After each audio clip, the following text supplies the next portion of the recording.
So welcome everyone to our monthly success spotlight. I am Debbie Waidl. I am a migraine health coach specialist, and I'm here tonight with a very special panel of women. I am here with Laura and Stacey and Kimberly, all educators, all women that had migraines, and through the work that they did in the Freedom from Migraine Method program, found their migraine freedom. And they are here tonight to share their experiences with you because they know what it's like to try to work and have pain and still try to be a spouse and a parent and a friend and an educator, trying to do all those things while in pain.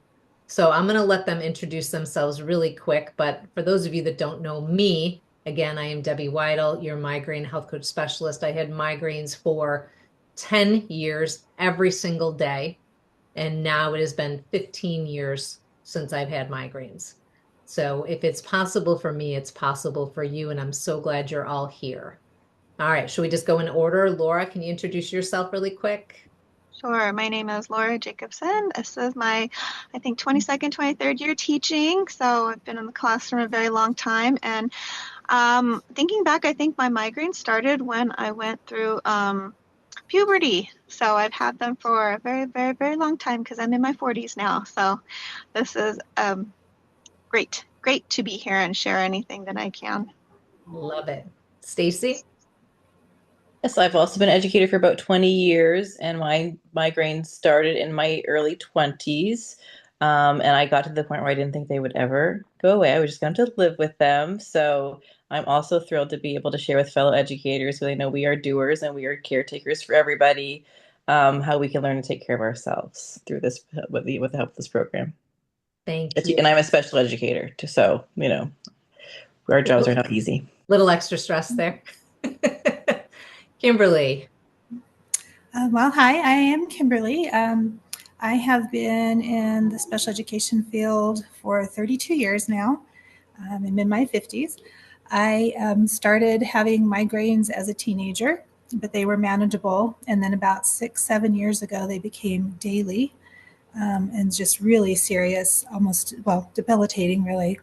And through the program, I started last July, last summer. I am now almost completely migraine free and able to handle a very stressful job. So I'm glad to be here. I love it. Yeah, Kimberly was just mentioning, if you don't mind me saying, how much you work in a week. Mm-hmm. Yeah. Yes, I am the only special education teacher on our campus. So I have the full caseload and 60 hours a week minimum. Can you ladies imagine doing that, being an educator with migraines and trying to work 60 hours a week? I just can't imagine. So, Kimberly, we're so glad that you found the program and you don't have to worry about that anymore. We love that. All right. So, I think the big question everybody wants to know is, how is this program well suited for educators, right? Because I think a lot of people come in and think, well, that freedom from migraine method, that might work for somebody over here. That might work for somebody over there, but it's not going to work for me. I'm super busy. I'm a teacher. I don't have any time. So how is this program well suited for educators? Laura, you want to tackle that one? Oh, I think this was the hardest question for me, but I did write, think about it. And I think that a lot of teachers always say, well, I don't have time to drink water. And I think with migraines, your neurologist always tells you, are you staying hydrated? Are you staying hydrated? And for me, hydration was always about drinking lots of tea, and just caffeine and everything to power through it. But water, I can do it with water, and learning how to drink water throughout the day. I can make it to my break. I can make it to my lunch. And I really realized how little water I was drinking throughout the day. And I crave it. Like if I haven't had water and I'm due for some water, I feel like so parched. Like I need my water. And I'm just that's the first thing that I tell people is just, you can make it to your break. And if they're like, I'm going to pee my pants, I'm like, then you're not drinking water the right way. I think that was the biggest thing for me because, teachers, they always get the bladder infections, the UTIs. I have to call the office to have somebody come let me out or something. I think it's just learning how to drink my waters is probably for me as an educator. Absolutely. Absolutely. Yeah. And I think actually that was kind of Jen's question too, is how do you do the water throughout the day? And this is the key thing on coaching calls, we're able to talk to each and every one of our clients and figure out, okay, what does your day look like? How is your day structured? What specific amount of water do you need? How are we going to do that? And then come up with a plan, to be able to get that done. We had another person go through the Freedom from Migraine method. Her name was Lisa. You'll have to go back and take a peek at her call. If you can't find it, anyone that's watching this, let me know. But she actually had to go to her principal and get special permission to drink water. In our area, teachers are actually not allowed to drink during the day. But fortunately, through us chatting with her and coming up with a plan, and when she went to the principal, they're like, oh, okay, that's fine. Just get a doctor to sign off on it. But she probably never would have done that had she not been talking to someone and working through that. So I think that is the key, is figuring out what your day looks like, coming up with a plan, having a coach help you, and then fine tuning to make it work. Um, That seems like a wild thing that they would not let you drink water. But I was going isn't to it say something like crazy? that, like, make your health a priority. And if in the beginning, while you're learning how to drink water, which sounds so funny, like I'm in my 40s and I had to learn how to drink water, Yeah. but learning how to drink water that's in a way that's right for you, maybe you work out a schedule with some colleagues where on your prep, you pop in and you let them go to the bathroom and you cover their class and they pop in and do the same for you. So I feel like if you prioritize your health and then learn these strategies and see how well they work, there's a will, there's a way. We Exactly. And we're it's too, always that out of the box thinking, right? yeah, we're too willing to put ourselves last, and we deserve to be healthy. You're 100% correct. You're 100% correct. So, Stacey, since you're in the hot seat, why don't I ask you the next question that someone asked? So, what is different about this protocol compared to other strategies or things that you've looked at before? You talked about how you've had migraines for a long time, and, I'm sure you tried a million things, try to end them. All you have, right? So, how is this different? I mean, I feel like you've got, for all those of us who are like longtime migraine sufferers, we know that there are all these quick fixes out there, right? And when you go to a neurologist, what they'll do is they'll give you this medication. I've done the shots. I've done, the abortives. I was on nortriptyline for years. I did all sorts of medications. I tried Botox and it, you know, went backwards. It had the reverse effect on me. And so when I came to this program, I was at my worst, absolute worst. I didn't even think I could have the energy to take on anything else. And because I'd had experience with a different program where it was this very much all or nothing, like you had to give up everything forever. you Yeah. know, Yeah. it felt like I just couldn't do that. I didn't want to be someone who never ate sugar again. I didn't want to be someone who never had a carb. I thought, why bother? I'll just take my sumatriptan every day. So this program, I think, allows you to, approach your healing from a number of different angles. It's a very healthy lifestyle, but it's a realistic one, and it's one that will allow you to heal yourself over time, so that you can then have the odd treat, and have a life, and not just be someone who, in order to manage your migraines, lives like a monk. Yeah. Yeah. So I feel like it, and there's just, not only was I learning, there was so much support. Like I knew that whatever I was going to do, I needed support. I was at such a low place. I needed to be with other people who understood it. So the Mhm. support piece of this program, where you have these other women coaches like you who've been through it, who like are living proof that this can work, and then other women who are at different phases of their journey supporting each other, because we get it. We People don't get it. If you don't have migraines, if you haven't lived with them like the way we have, people could only get it so much, and we all get it. So just that support piece of it was really essential to me.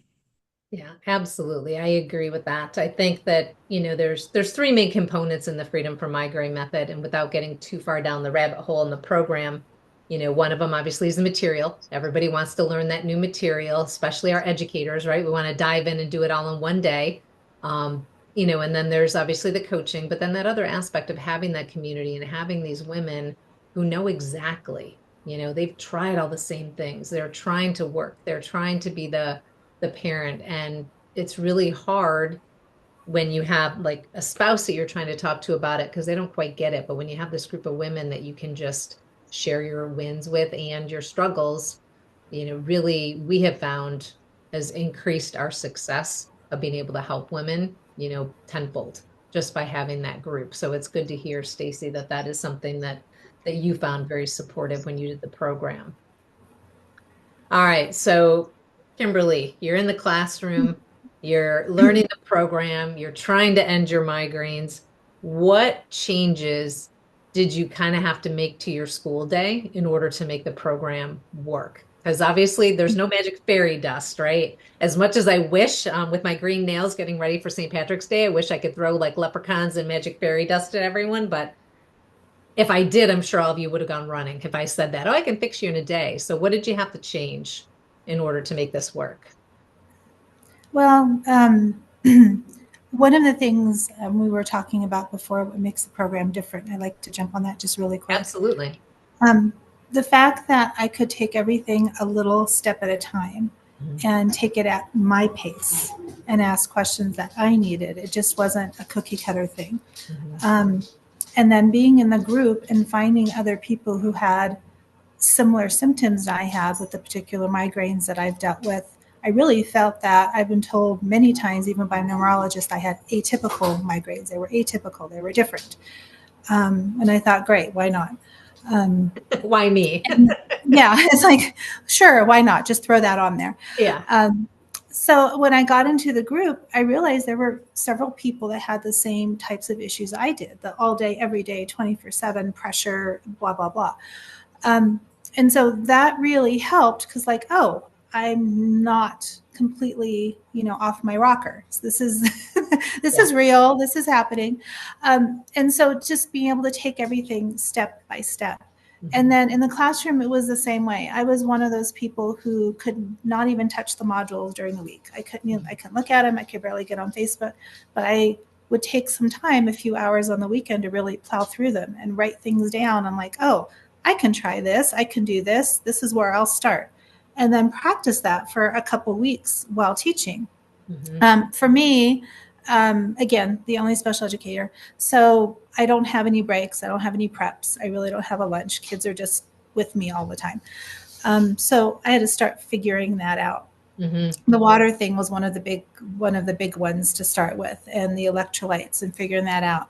And so I would just start, okay, this is my plan. I'm going to do this. And so junior high, I teach junior high. So everyone has a water bottle. So I got myself a big 1/2-gallon water bottle, put all my salt in it for the day, shook it up when I drank it, threw it on my desk. Everyone walked around with the water bottle. I slapped stickers on mine, so mine looked like the kids, and started drinking with that. So I love that. Well, you figure it out, right? Yeah. They thought it was cool. I put a couple stickers on it. It was a talking point, dragged it all around the room. When I couldn't find it, they helped me find it. It worked. Things like that. Eating lunch was beyond difficult for me to be able to eat lunch. So I started putting things in these little glass containers and leaving it on my desk. And if I had a kid that needed, they always needed my help over lunch, I'd have them come sit at my desk with me, and I'd say, I'm eating and you sit with me. So it was just tweaks like that and figuring things out, but not having to do it all at once, having to do one little thing at a time. And then after I got the hang of that and figured that out, and then added another thing and another thing. And that's what worked for me. And having the support of the group and not the pressure to do it all at once made a huge difference for me. Yeah. And I think that is the key. We don't want you making a million changes at once anyway, right? Because then we just don't know what's working. We don't know what is and isn't working. So the slow and steadier pace of making those changes is amazing. Plus it gives you time to see, all right, do I like doing it this way? Do I like eating at my desk with these kids? Okay, this is the best option. Yep, that works. We're going to keep doing that. I don't. Okay, I got to think a little bit more outside of the box. I believe it's Laura, and Laura, correct me if I'm wrong, but I believe you added some mindfulness into your class, didn't you? I did this year. Yes. Mindfulness for myself, but I had another difficult student this year that I was trying to work with, and attending a conference. They're like, include some mindfulness. I was like, oh, this would be great. Great for him. Great for me. And now he will be doing something else in the classroom. But as soon as we start it, he comes and joins us at the floor. And I teach pre-K. So, they're 4 and 5. So, he comes right down to the floor. And most of the time I have my eyes shut when I'm doing it because it's for me. But my aide said, he has his eyes shut and he does it right there with you. And I was just like, okay, I'm hoping that he carries it with him, year after I year. love So something for him and something for me. And when I first started the program, I was just going to piggyback off of Kim. Um, One of the biggest things that I did was learning when I needed to drink my water. So now I got it, but when I first started, I would set a timer. My timer said water and it would go off, and by the time the kids got used to it, they're like, go drink your water. And so we would all go drink our water, and I go off, a little bit like, water, so it was really fun because they're little and they were drinking, and all of the kids have their water bottles too. So I was like, well, I can do it too. it. So Yeah. I mean, probably the biggest issue with the water is, like, I think Stacey said it, just making sure you have someone that can help you when you have to go to the bathroom, right? But throughout the program, when you do the Freedom from Migraine method, we can dive in even deeper to help you not be that person that has to pee every hour, right? Because you don't want yeah, to go, you should be able to drink a decent amount of water and not go to the bathroom that often. If you're going to the bathroom that often and you're drinking a ton of water, you're actually making yourself more dehydrated because the yes, water's not going in and it's not staying in your cells. So when these guys talk about water, they've determined how to do it, how to balance their electrolytes, how to get it in. So I'm just saying that for, like, Jen, I know, is the one who asked the question. Poor Jen goes to try to up her water tomorrow, and doesn't have someone to help her. She might be really struggling, but just keep that in mind. This is a process these ladies worked on over time to figure out how to do that. But Laura, I love the fact that you brought something into your classroom. Yes. And I don't even want to use the word selfish because it's not. You were selfless to yourself. You figured out what you needed, but you made it work for your students. I mean, how mhm, amazing is that when you do yeah, something that benefits you both? I mean, I yeah, absolutely love it when I see teachers now, instead of like kids going to detention, you're going to yoga class, you're going to meditation. I'm not saying it's going to work perfectly for every kid, but how amazing when we start teaching them a way to reset and lead by example. I absolutely love that. Love it, love it. Jen says, I've definitely had to alter my mindset about what to pack for lunch, getting better about not packing convenient food and packing real food. Yes. I'm assuming all three of you pack your lunches that are on here, right? Everybody takes their food. yes, And they're not, I should say they might be convenient food, but they're not ultra processed foods. I Yeah, did. and that's something I'm still working on. So like I feel like there's so many things in the program that even if there's like one thing you're not great at and that you're going to need time to change, like Yep. that even that there's so many different elements of the program that like I do pretty well with that, but I'm still on my journey to like be better at bringing a better lunch, but I am exponentially healthy, like feel exponentially better because I'm doing so much better when I'm not at school, eating so much better and eating as lightly processed as possible Mhm. along with real foods.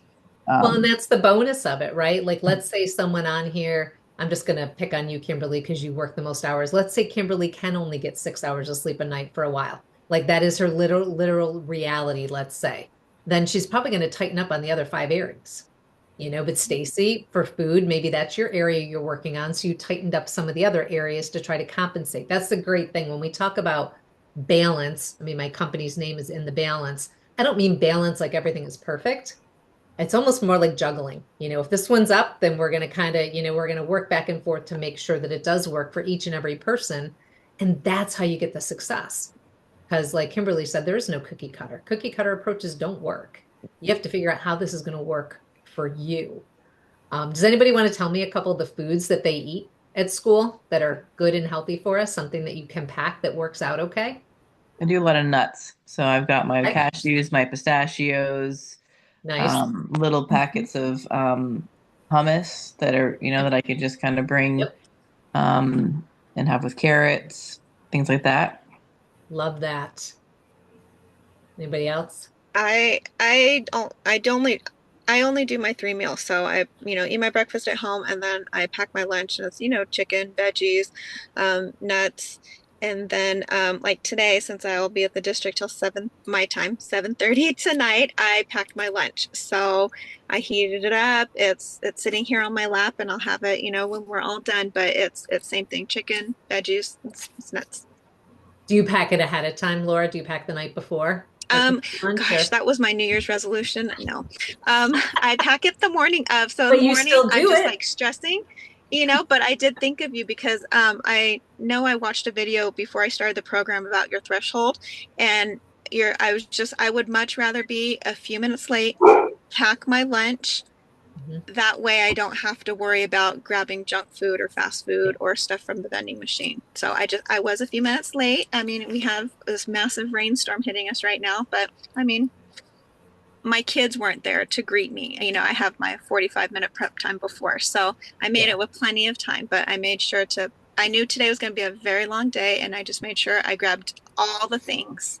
Yes, you made a priority. You made a decision. Those couple minutes were not, were worth it for you to be able to make sure you could make it through your day. Yes. I love it. I Kim, how pack about you? everything the night before. My mornings have always historically been a challenge. So, one of the things I've been doing now is getting up just a little bit early and doing some yoga, which has really helped a lot. So, I pack everything the night before, but same thing, cashews, pistachios, almonds. And I found some really great 95% cocoa chocolate, organic chocolate that I keep in my desk. So that's my treat. Um, Whole yogurt, fruit, often some leftovers from the meal the night before. I have a husband who cooks, so I'll do that. But I usually pack 2, 3 days in a row, put them in my containers, and then throw them in the fridge when I get there. So I don't have to think about it for a few days. That's such a great trick. And I think that's important, especially for anyone, whether you're educator or someone that's super busy. Anything that you can prep just makes your life so much easier. I mean, I prep my breakfast for the week every Sunday so that I can and I work from home and I find that it's helpful and convenient. But when I'm ready to work, I want to get going and I don't want to stop to think about the breakfast. I don't want to take the time. Jen likes carrot chips, organic mashed avocado cups, sunflower seeds, chicken, strawberries. Yeah, absolutely. Absolutely, Jen. It sounds like you're eating a lot of the same kind of foods that these ladies are, because the word convenient can still be healthy. It's just the ultra processed we want to stay away from. Even things like hard-boiled eggs. If you can find a really clean beef jerky to keep in your desk. I always like when I'm chatting with teachers just to remind everyone, have a little something that can stay at school. So if heaven forbid you leave that lunch at home, you totally forget, you space out, you have something. And hey, if it's chocolate, even better. But if you can leave like a beef jerky, right? You can leave a clean jerky in your desk, not necessarily the hard-boiled egg, but you can leave bags of nuts and seeds and those kind of things you can replace over time. So always have your emergency food. I think that's really important, super important. All right, I want to give everyone a chance on this call to say whatever we didn't get to say, and make sure we finish up in a timely manner. So I'm just going to go in order. And you ladies, whatever you would like to say to these educators, to these women that are working, anything that you would like to, little piece of advice you would like to leave them with, I'm sure they would greatly appreciate. So Laura, you want to start us off? Sure. I think somebody said, I don't remember who, just putting yourself first. I mean, this whole Zoom on the phone in the car was totally new for me, but I'm not afraid to do it anymore. So taking the calls from my classroom, I think Debbie and I were on a call one time, the janitor's coming in, and it's what it is, right? But Yeah. um, I I put myself first, and these are important to me. These calls are super important. And, I think when those migraines are really bad and you're like, I'm ready to try anything, try this because what else do you have to lose but your migraines? That's I great. love that. Thank you.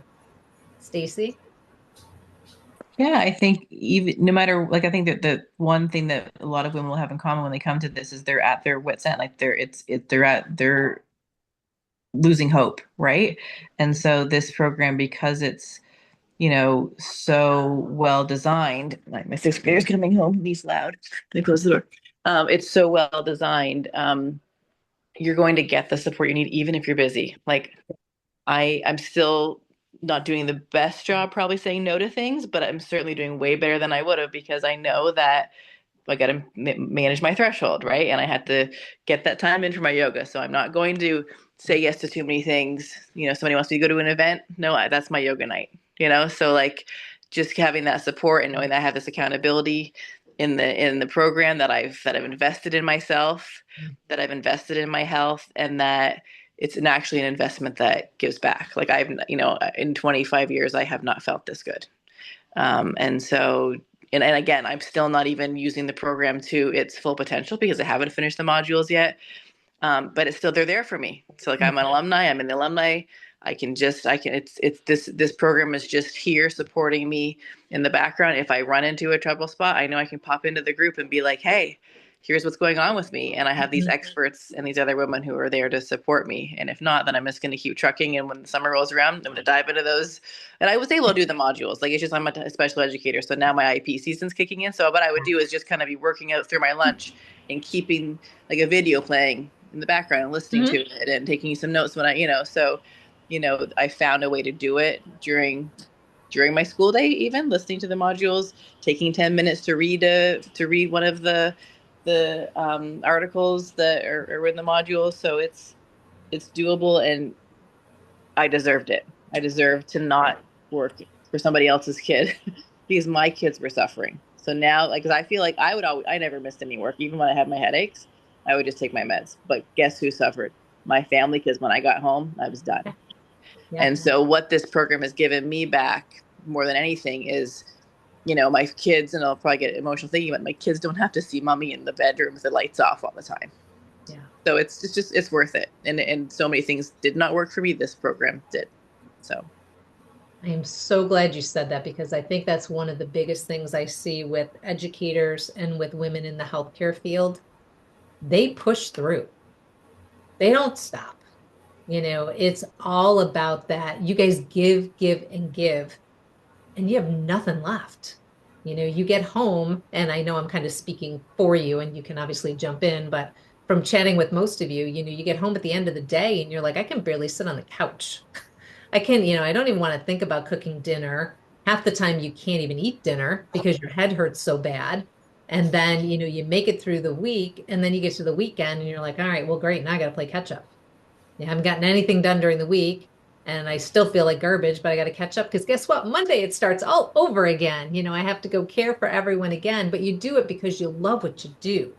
You love your job. You don't want to let anybody down. But as Stacey said, if you don't do something, you are letting someone down. First of all, yourself, letting yourself down, first of all. And second of all the loved ones around you who, they just want to spend time with you. So it's amazing when I see women in the program. And it's not that Laura and Stacey and Kimberly are like ignoring their families right now to be healthy. They've learned that beautiful balance between making sure that they take care of themselves first so that they can be there for everyone else. I know it's such a cliche to say it, but it's the oxygen mask on the plane is what it is. You put your mask on first, and then you put it on your kid. It's so important. All right, Kimberly, finish us up. What would you like to share and say to everyone? Well, when I first started the program, I really felt like my symptoms were just completely spiraling out of control, no matter what I did with the medications, the shots. And I thought I was doing everything that I could. And speaking of pushing through, we do that, especially as educators, we do push through. And then I was just completely rebounding and just falling apart on the weekends, or over breaks were even worse. And I really didn't think there was much I could do. And I took this chance with the program. And I finally found that I could have control over my body again, and control over how I felt and how to take care of myself. And that meant the world to me, to be able to make choices and have them work and actually feel better from them. And that was really a really big thing for me, is to have the person I used to be mostly back. And being able to make conscious choices and listen to my body and listen to my head and what's going on, rather than just go, die, go, die. Mm-hmm. And just, that cycle just repeats itself and gets worse and worse. So if anyone is there like that, which I think all of us probably were, there is hope, and this does work, and you can take baby steps to start to feel better. And then you start having that positive cycle, that positive where things get better, you feel better, you do more, things get better, you feel better. And so I would just really encourage those who are on the fence to try it. You'll find a wonderful support system, and you'll start to feel like you're making choices that actually really positively affect yourself, your life, and the people around you. And for those who happen to be type A teachers like me, to be in control of myself again is, there really are no words. It's just amazing. I never thought I could feel this healthy. Yeah, I love that. I love it. And you just, was it last, no, it must have been this year. Didn't you just go on a trip that you said you'd never would have been able to do without being in pain? Was that you coming down the Yes. mountain? Yes. So I live up in northern Arizona. And so just to go to Phoenix is a 3,000 to 4,000 foot change in elevation. And within 3 hours, 2.5, actually 2.5 to 3. I couldn't, when I first started the program, I couldn't even travel anymore. Like that change in elevation would put me down for days. We would have to stop every couple hours just for me to breathe through and throw up. And it was just, I could even tell you. And now we can run back, and I can go back. I've got a couple kids, adult student kids in Phoenix, and I can go back and forth without any issues at all. I never thought that was ever going to be possible again. This summer, we're going to actually take a flight. We're going to fly. I have not flown in 15 years. Wow. Because of the change in pressure and the way that affects my head and my migraines. And it's going to be fine. I'm going to be okay. Yes, you will. Yes, you will. I love that. I actually just flew with one of my team members who hadn't flown in 6 years, and she, felt the same way, and she did absolutely fine. She did great. So for all of you out there that tell me you have, weather and barometric, all the pressure and all those issues, all of you tell me that there's no hope. Well, Kimberly just gave you hope. And I started this program, and even you let me extend my start date, but met with me before, because I was going on vacation, but met with me before I went on vacation to give me a couple of travel tips that allowed me to, same thing, go hiking in the hot sun, which would have destroyed me before. I hiked with my family, we kayaked and snorkeled, like we did all this really outdoorsy, out in the sun kind of stuff. And I only had to take my migraine medication on the very last day because I had too much sugar or something like that. So, or, and that would have been normally, when I would go on vacation, I would just plan to take my migraine meds every single day if I had to. And even that early on in the program, I wasn't, healed completely, but you gave me the tools I needed to be off to a really good start. And then it took me time to really get it to stick and be more long-standing. But like the fact that you cared enough, we're like, you know what, we're going to get you on this call. We're going to make sure you have this good vacation. Like I just knew that this was the right program. I totally forgot about that vacation. Yeah. Mm-hmm. I remember now, but yeah, I remember when I had daily migraines, I would only get 9 Imitrex a month. And if I knew I was going on vacation, I could not take any of them until vacation. I mean, I could have, but I knew I had to save them. Otherwise, there was no point in me going on vacation. Well, I would just get the 100 milligrams and bite them in half. That's how I would get through and take them 18 days in the month. Yeah, well, I would take Not one. anymore.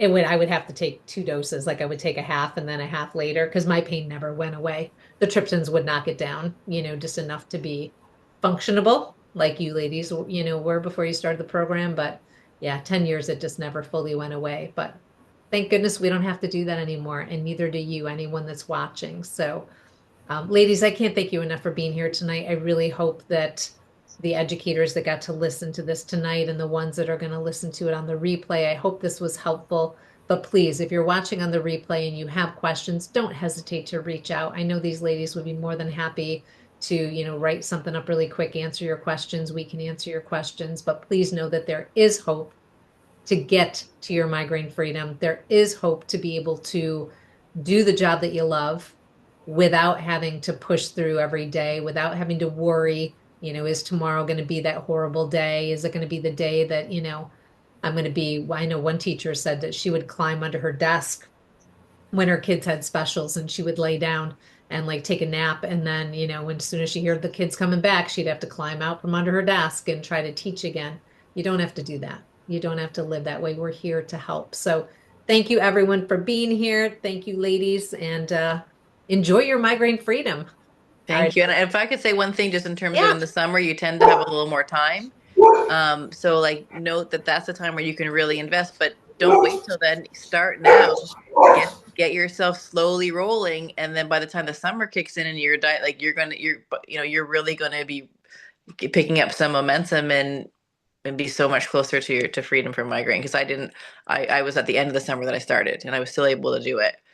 I'm so And glad you slowly said roll. that. I'm so glad because so many people do wait for that perfect time. And Mhm. we actually tell women you should join the program when you're the busiest. Because if you can find your migraine freedom while life is a crazy shit show, when life isn't, you're golden. When You're when golden. your life is busy, so the more relief even if you get a little bit of relief, Yeah, even if you can yeah, get through the first module and get, or get onto one or two calls, and all of a sudden you have a couple things in your toolkit, well, that's going to help you with that busy time in your life so much better. yeah. I love that. That So, was a perfect way to end. I love it. all right. Thank you, Debbie. Thank you, everybody. All Have a right. great night. We'll see you in the group. Take care, everyone. Bye. Good night.